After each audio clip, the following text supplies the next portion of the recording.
hay esto, ¿cierto?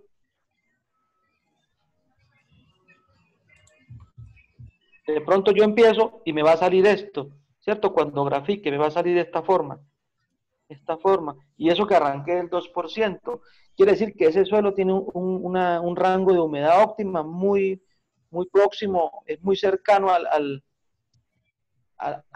es muy bajito, la humedad óptima es bajito, o sea, tiene una plasticidad demasiado alta, porque la humedad, la compactación tiene mucho que ver con la plasticidad tiene que ver con el tamaño, forma, acomodación de las partículas y de la cohesión, ¿cierto?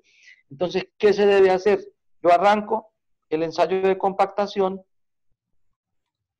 lo arranco el porcentaje de humedad y el volumen, ¿cierto? Lo arranco con seco al aire, ¿cierto? Yo la muestra de suelo seco al aire, hago el primer ensayo, ¿cierto? Y el suelo me presenta compactación. Entonces yo hago el ensayo con ese suelo seco al aire. El primer ensayo, ¿cierto? El primer ensayo, cuando se hago 1, 2, 3 capas, lo hago con el material seco al aire. Si yo observo que en la primera capa, el suelo queda suelto, completamente suelto, pues paro ahí y le agrego el 1% de humedad. No arranco desde el 2, aunque el libro dice que es el 2, yo arranco desde el 1. Si con el 1 ya hay compactación, arranco desde ese valor. Porque muchas veces la humedad está muy pequeña, entonces yo arranco seco al aire, o sea que en un 0,5, perdón, en un 0,5% de humedad, ahí ya se empieza a presentar compactación del suelo. No sé si me entendieron qué digo. Entonces, porque ya con el 2, si yo lo arranco con el 2%, él me va a dar esto acá, ¿cierto? Entonces yo necesito saber acá qué pasó con esta parte de la gráfica. Bueno, eso se adquiere con el tiempo, estudiando y analizando. ¿Listo, jóvenes? Sí, señor. No sé si me entendieron esa última parte. Lo que no entiendan, por favor, vayan preguntándolo. Esto es exactamente lo mismo que se explica en clase, pero sin tanto detalle. Hay mucho más nivel de detalle aquí que lo que se da cuando las clases son en el aula. Entonces, espero que pregunten. Entonces, continuemos con la compactación, porque esa es una curva de compactación. Hay otras tendencias, ya las vamos a ver. Primero que todo, factores que me afectan la compactación. Vamos a ver los factores que me afectan la compactación. ¿Cuál sería? El contenido de humedad, ¿cierto? La cantidad de agua es un factor fundamental, porque si yo le coloco muy poquita agua, el suelo no se va a compactar. Pero si yo paso el suelo de agua, ya va a pasar a la fase plástica, ¿cierto? Y posiblemente a la fase líquida. O sea, lo voy a pasar del contenido, la cantidad de agua, es un factor importante para la compactación. tiene gran grado de compactación del suelo. Sobre el grado de compactación del suelo tiene incidencia la humedad. Cuando hablo de humedad es el contenido de agua que yo le agrego. El segundo factor es la humedad. Además de la humedad tenemos el tipo de suelo. Si es suelo fino o si es suelo grueso. Y el tercer factor es la energía de compactación, ¿cierto? La energía de compactación. Porque cuando yo practico el método del molde grande, pues es una energía mayor, dependiendo del número de golpes, ¿cierto? La energía es un factor que me incide en la compactación. Si yo no aplico la energía que es, si yo no le doy los 25 golpes o no le doy el recorrido completo a la caída del martillo, pues el suelo no se me va a compactar como debe ser y van a ser datos erróneos. Entonces, son tres factores: la humedad, el tipo de suelo y la energía de compactación que me afectan o me inciden en la compactación del suelo. Ahora veamos los efectos del tipo de compactación. Efectos del tipo de... La distribución y el tamaño de las partículas, las cuales forman el peso específico del suelo, del sólido del suelo. Entonces, dependen en la compactación, ¿cierto? Forma, tamaño y acomodación de las partículas me inciden en ese peso específico de los sólidos del suelo. Ahora miremos Según Lee y Swetkan. Lee y Swetkan son dos ingenieros civiles que en 1972 estudiaron curvas de compactación para 35. Ellos tomaron 35 suelos diferentes, ¿cierto? Realizando más de 700 pruebas y ensayos. Cuando yo hablo de 35 tipos de suelos diferentes, agarraron suelos de Pamplona, de Bogotá, de Cúcuta, de Cali, etcétera, etcétera. Entonces, tomaron un suelo SC con una índice de plasticidad X. Tomaron un SC con un índice de plasticidad X1, ¿cierto? Mucho mayor. Tomaron un SC CL con un índice de plasticidad X, un SC CL con un índice de plasticidad X2 o X3, ¿cierto? Con valores diferentes. O sea, ellos tomaron suelos con las mismas características, con diferente índice de plasticidad y realizaron para 35 tipos de suelos, realizaron 700 ensayos y determinaron que la compactación depende de los límites de líquidos del suelo, depende del límite de liquidez del suelo.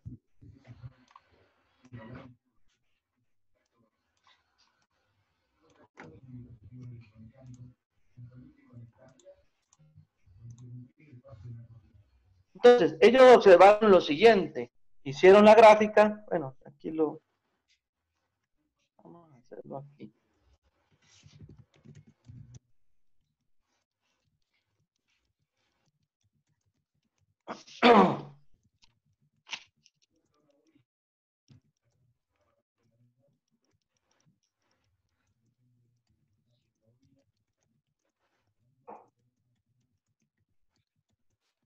Ellos hicieron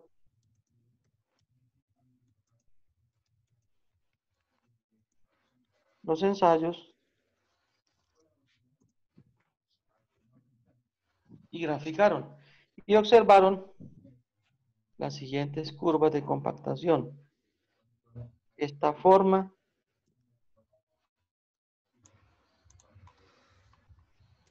esta forma,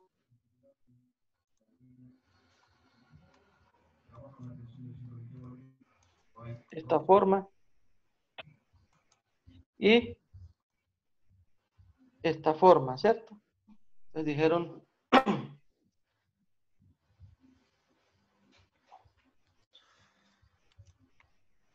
curva, esta es la tipo A, tipo B, tipo C y tipo D. La tipo D puede ser en ese sentido o puede ser en este sentido, ¿no? Que se haya presentado de derecha a izquierda o de izquierda a derecha, no las dos, ¿no? Sino cualquiera, en cualquiera de las dos tendencias se les presentó. ¿Sí me entienden qué estamos hablando? Cuando ellos hacen el ensayo y graficaron humedad versus densidad seca, les dio esa curva 1, curva B, curva C, o la curva tipo D, ¿cierto? Les dio eso cuando hicieron esos ensayos. La D puede ser la azul o la gris. Entonces, además de eso, ellos observaron que para las curvas tipo A, el límite líquido estaba entre 30 y 70. El límite de liquidez estaba entre 30 y 70, que se presentaba para suelos que contenían límite líquido entre 30 y 70%. Para la curva B, para suelos con límite líquido menor de 30, igual que para el tipo C, suelos menor de 30, ¿cierto? Y para suelos D, con suelos con límite líquido mayor a 70%, ¿cierto? Entonces, ellos agruparon los suelos en esas características. ¿Quedó claro? Entonces, esta curva se llama de un solo pico, pico y medio, doble pico e indefinida, ¿cierto? Nunca tiende a caer el suelo, para suelos con límite líquido muy alto.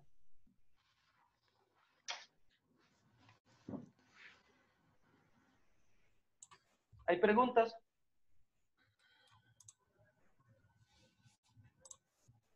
Por eso es importante, muchachos, que cuando ustedes, si se vuelven expertos en geotecnia o llegan a tener un laboratorio, no solamente es este ensayo que contiene uno, 2, 3, 4, 5, 6 rangos, ¿no? Debemos, como dijo alguno por ahí, también se exageró, ¿no?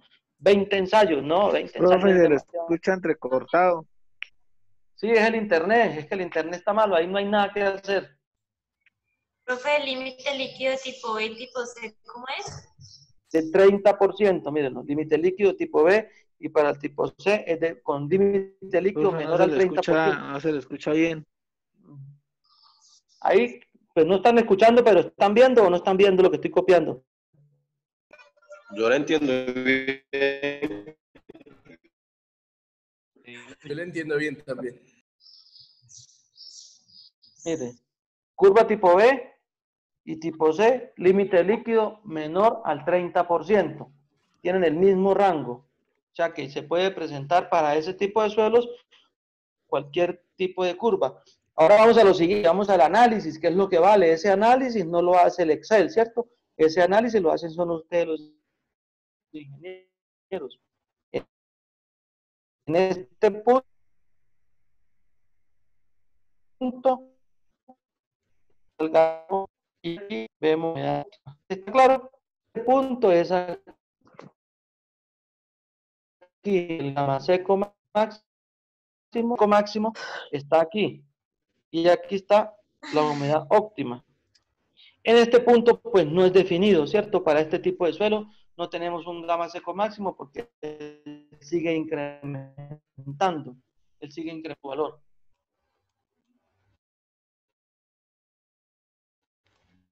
Incrementando.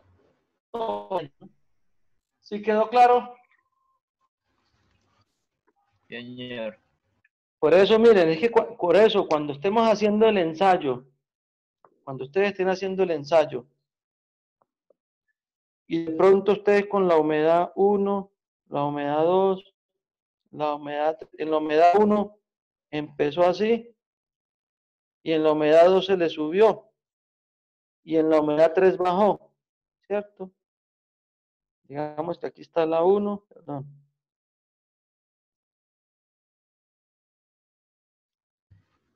Que aquí está la 1, que aquí está la 2,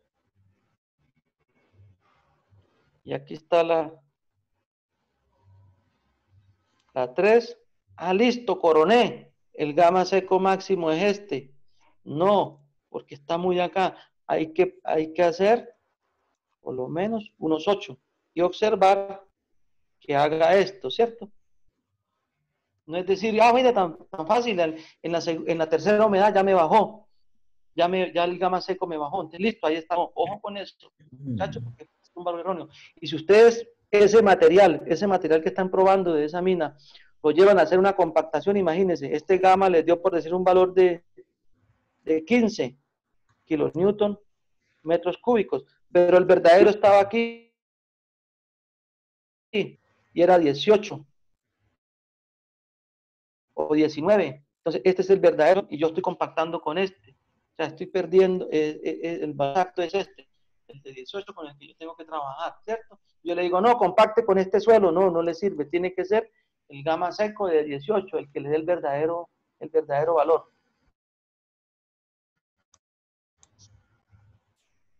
Entonces,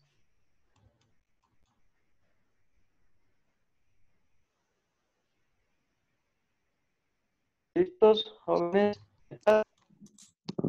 Sí, señor.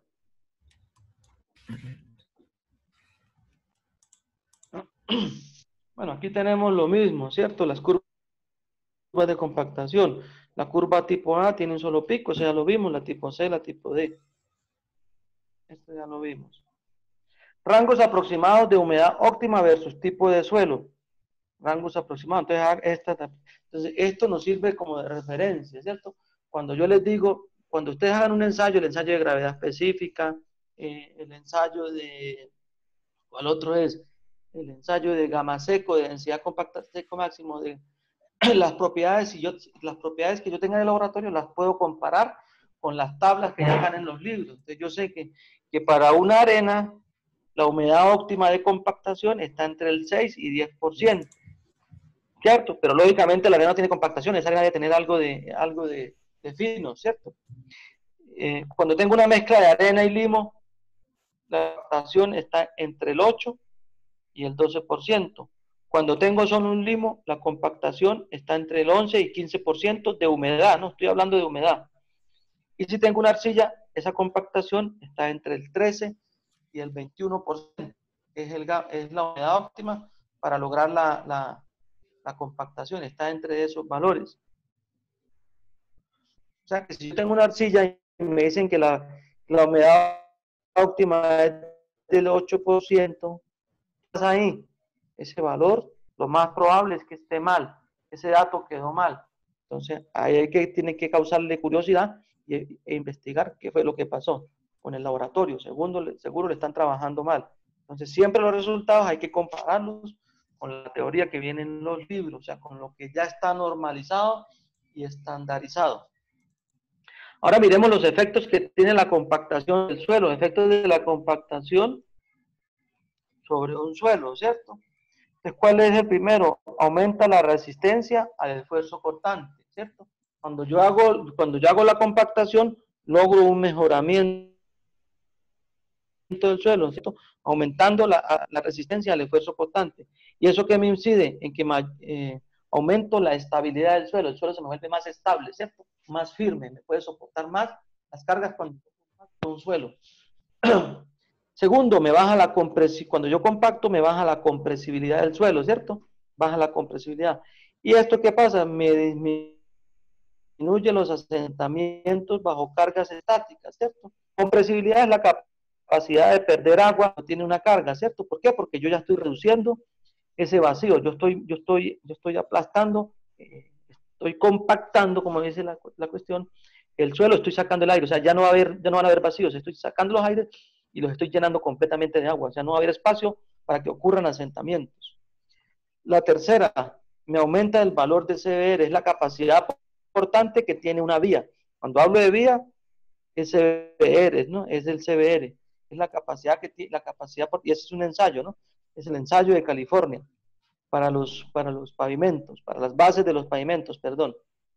Entonces me aumenta el valor de CBR, entonces me disminuye la deformación bajo cargas repetitivas, ¿cierto?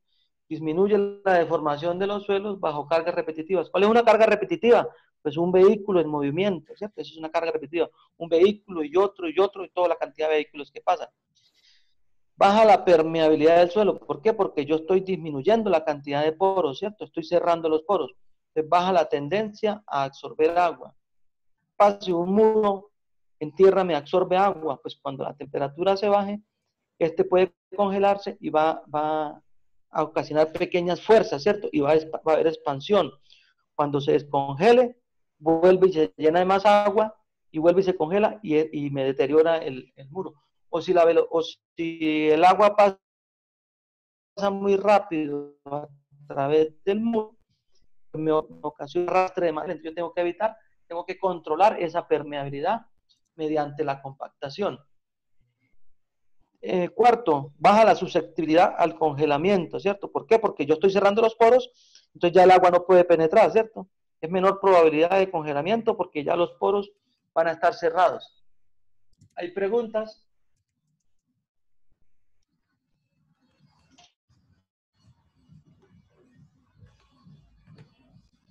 Yo les envié un mensaje hace unos momentos, ¿cierto, compañeros? Y los estoy grabando porque es una indicación que nos dio la facultad, ¿cierto? El registro de estudiantes, aunque ustedes no crean, ese profesor no toma listas. No, señores, yo sé quién viene y quién no viene, y yo sé quién me pide permiso y quién tiene problemas de dificultad. Al que está ausente, que yo aquí ya sé quiénes son, los tengo identificados, ese que está ausente, pues se reporta a facultad y después facultad pasará las fallas. Una excusa no es mostrar una fotografía de un Wi-Fi con un bombillo en rojo, ¿cierto? Eso no es una evidencia. Entonces las evidencias tienen que ser creíbles y verdaderas como muchos me las han enviado. Por ejemplo, tengo una excusa médica, tengo una cita médica, etcétera, etcétera. Pero hay evidencia, hay que no creíbles y no las acepta el Consejo de Facultad. El Consejo de Facultad es mucho más jodido de lo que soy yo. Ellos no le creen nada a nadie. Entonces, ojo con eso. Y es obligatorio que todos vengan a clase. Estamos en un proceso de formación y eso lo establece el reglamento académico. Venir a clase no quiere decir que estén aquí los 40 en este momento, porque puede que hay 32, pero hay 8 que tienen problemas de conectividad porque viven en el campo. Con ellos me estoy conectando por el WhatsApp. Entonces yo les estoy enviando información, ellos me envían los trabajos porque no hay de otra, pero el proceso se está llevando a cabo. ¿Listo, muchachos? Sí, señor. Profe, ¿qué dice al lado de mejoramiento? ¿Qué dice? Efectos Sí, sobre la señor. masa, acá, efectos sobre la masa de relleno o sobre el relleno compactado. Ok.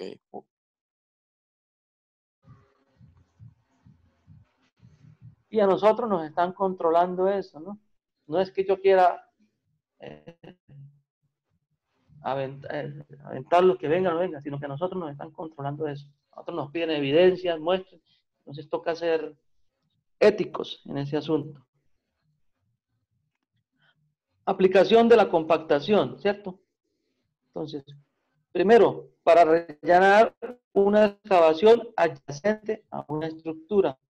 Para eso se usa la compactación. Entonces, ¿de qué consiste? Si yo tengo aquí un vacío y voy a construir un edificio acá, ¿cierto? El edificio me genera fuerzas verticales y fuerzas horizontales o laterales, ¿cierto? Esas fuerzas, porque esto de pronto está hasta aquí, esas fuerzas se expanden, ¿cierto? Ese empuje, las fuerzas laterales se empujen y me puede crear, me desestabiliza el terreno y puede que empiece a fallar o se empiece a correr y corre peligro el edificio. Para yo contrarrestar esas fuerzas, ¿qué debo hacer? Debo relleno por capas de 20 centímetros y compactar a mano, como sea, a mano, con máquina, con rodillo compactador, con rana, con canguro, etcétera. Lo importante es compactar ese suelo, ¿sí? Compactarlo por capas para darle estabilidad a la edificación. Entonces, cuando venga las fuerzas horizontales, estos empujes, esas cargas laterales, ya aquí van con alta capacidad portante y no se va a poner en riesgo esta edificación. Son muchísimos casos que se pueden presentar así. La gente muy folclórica, ustedes ven, que viven al borde de una ladera,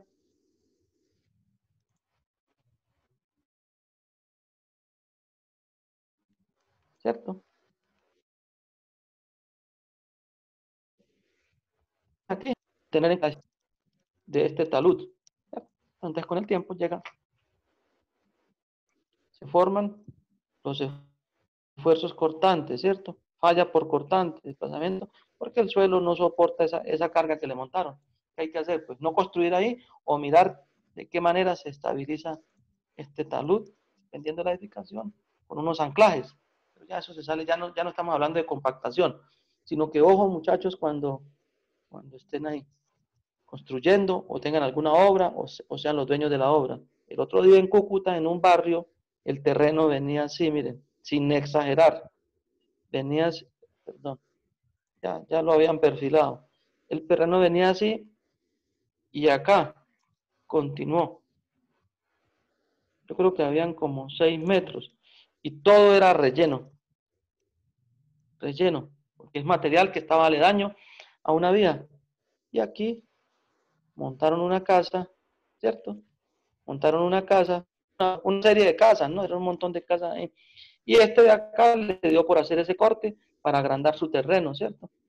Lo que no sabe es que él desestabilizó y se puso en riesgo tanto él como los vecinos, ¿cierto? Ah, pero aquí no pasa nada, no, no pasa nada, no, señores.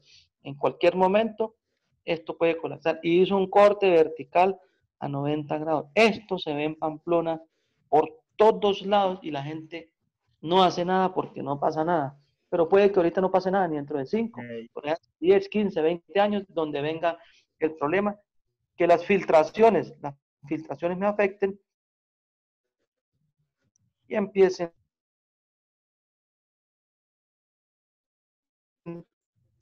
a desestabilizar este terreno y ¿Se adiós podría al vino, colocar ¿sí un o muro de no? gavión? ¿Hay preguntas? Que- Bueno, lo que habría que hacer era un muro para estabilizar este corte, Muro de contención.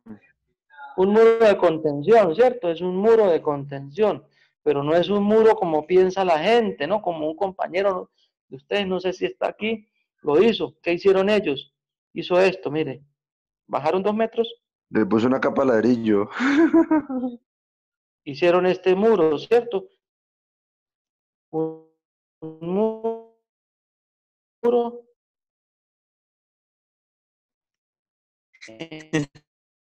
en concreto, subió la edificación de él, la subió como 8 metros, ¿cierto? Es una estructura bastante pesada, fuera de eso la carga que tienen los vecinos. Entonces, venga, les digo, ¿qué pasa si yo le aplico una pequeñísima energía acá?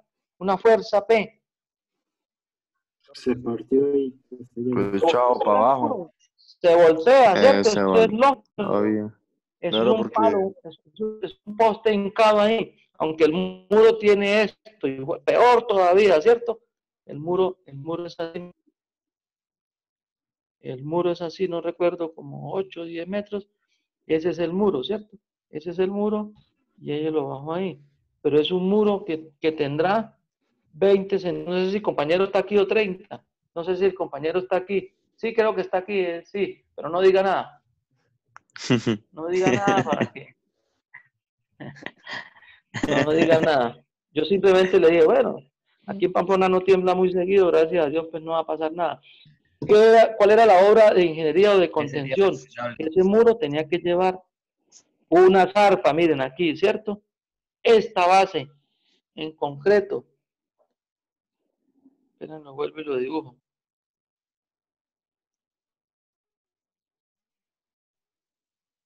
Y me disculpa con el ingeniero que le dijo. Yo sé que al ingeniero que le diseñó eso le va a decir, ese man no sabe nada, no. Yo sé que él sabe más que yo. Nivel del terreno. Y ese muro es un muro que tiene esta zarpa o esta zarpa, ¿no? Esta zarpa o esta base o esta aleta. Cuando la carga empuje, ¿qué va a pasar? Esta la va a contrarrestar, ¿cierto? Aleta la apoya. Y aquí, lógicamente, Claro. lleva, miren, esto lleva acero, esto lleva varillas de acero en ambas direcciones. Bueno,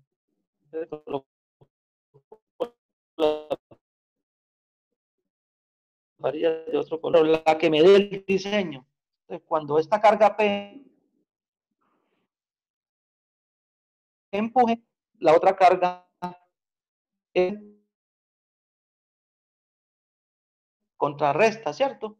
No hay problema. Lo que había una casa, entonces tenía que tomarle la casa al vecino para hacer su muro y luego volverse a construir. Entonces la obra le salía muy costosa. Entonces se la prefirió jugar toda su inversión ahí, pero tengamos fe que no va a pasar nada. Sí, pero esos 2 metros serían Pero y de profundidad. ahí... Él bajó 2 metros aquí, él solamente, a lo que yo hago referencia, Ahí podría haber bajado un poquito más, ¿no? De pronto no, tenía nada, más- eso no. No, Bueno, no. por lo No, menos pero, o sea, que bajara, si este muro tenía 8 metros, por lo menos que bajara 8 metros, ¿cierto? Y que quede claro. enterrado el 50%, que quede enterrado el 50% del muro. Entonces ya el mismo subsuelo le está sirviendo de palanca, ¿cierto? Sí. El mismo subsuelo le sirve de palanca, el muro Sí. quedó enterrado ahí. Como cuando ustedes levantan un poste para amarrar una vaca, ¿cierto? Si lo dejan superficial, el animal se lleva al poste, así sea un marrano. Pero si el poste está bien enterrado, el hijo de madre no es capaz de llevárselo. Aquí es lo Ok, mismo. entonces ahí va también por la profundidad, ¿no? Claro, claro, porque está muy superficial Bueno, con respecto a la altura. Es muy superficial. Como cuando usted mete la puntica, corre el riesgo de que se le salga, ¿sí o no? pero si lo mete todo no se le sale. Es lo mismo. Ah, eso sí. Me disculpan, pero es lo mismo aquí. Aquí hay que meterlo todo o no se mete. Mentira. Bueno, eso sí ya es decisión de cada uno. ¿Qué mejor ejemplo? No, sí. Ah, bueno. Eso Eso lo es aprendí. Esos ejemplos lo aprendí al maestro Marcelino. Ese sí era bien dañado para hablar, pero sacaba ejemplos reales, así, analogías, comparaciones. Bueno, sigamos. Entonces, para rellenar una excavación adyacente a una estructura, ¿cierto? Segundo, servir de apoyo a una estructura, ¿cierto? Ese segundo, aplicación de la compactación. Cuando hablo de apoyo a una estructura es que yo tengo mi edificación, ¿cierto? Este es mi edificio. Estoy dibujando así por cuestiones de... Esta es la zapata. Y yo aquí hago un relleno compactado, ¿cierto? De X metros de espesor, lo que me diga el diseño, un metro, dependiendo del edificio. Este es el nivel del subsuelo malo, y yo bajo y hago un mejoramiento del subsuelo, y sobre ese subsuelo monto el terreno. Eso lo hizo el profesor Marcelino, el ingeniero Marcelino, en el edificio aquí en Pamplona, que está cerquita de Bomberos. Él hizo un relleno compactado, calculado, de un metro. Y en la parte de abajo, en la parte inferior, hizo inyecciones de consolidación. ¿Qué son inyecciones de consolidación? Es hacer perforaciones,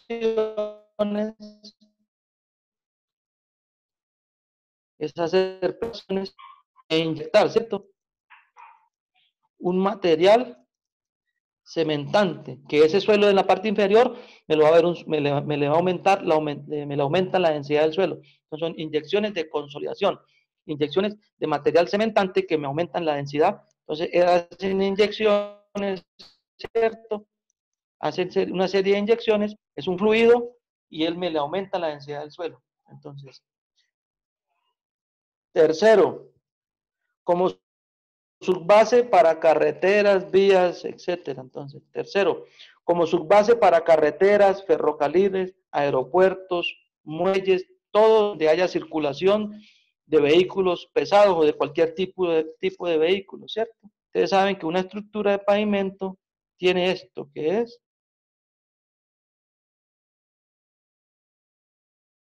esta es la capa de rodadura, que puede ser, ¿cómo se llama? Concreto rígido o flexible, ¿cierto? Aquí puede ser concreto o aquí asfalto. Y aquí está la base,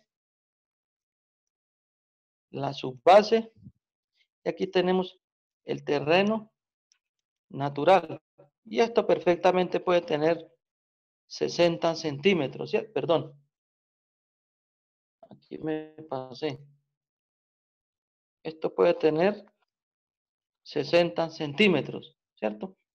Entonces hacemos un mejoramiento del terreno, ¿cierto? Compactado, la base y la subbase, tales que reciben consolidación y debidamente compactado, ¿cierto? El pavimento es esto. Cuando hablamos de pavimento, es el conjunto. Pavimento no es la capa de rodadura. Pavimento es el conjunto de base, subbase, es de toda la estructura. Ingeniero, pero para saber uno exactamente la subbase y la base también depende mucho del terreno natural, ¿cierto? Claro, pero sí, por supuesto. Si yo tengo un terreno firme, que es un lecho rocoso, entonces la base y la subbase van a ser más pequeñas. O yo digo, bueno, el terreno es un suelo grueso con alta capacidad de drenaje, pues yo me ahorro la base. Bueno, no me la ahorro, yo tengo que obligatoriamente colocar una base, me estoy ahorrando la subbase, ¿cierto? si el terreno es bueno. Pero si yo tengo un terreno arcilloso que le cae una gota de agua y se vuelve una masa, entonces no, yo tengo que retirar eso y colocar un relleno compactado, una subbase, con sus respectivos geomembranas y sus respectivos sistemas de drenaje. Porque si el agua penetra por debajo de la subbase, igualmente las fuerzas van a actuar, ¿cierto? Las fuerzas actúan y terminan dañándome. Entonces, si yo coloco un suelo muy blando, entonces empiezan a haber socavación y el asfalto es donde se presentan los huecos, ¿cierto? Entonces, si falla la base en puntos donde quedaron vacíos, se presentan los cráteres en el terreno, se empieza a hundir, porque hay fallas en la compactación o en la base. No, si eso no, pues yo me estoy ahorrando dinero más caro, pero hacerlo más barato que me funcione, ¿no? Todo es costo-beneficio, ¿no? Y calidad.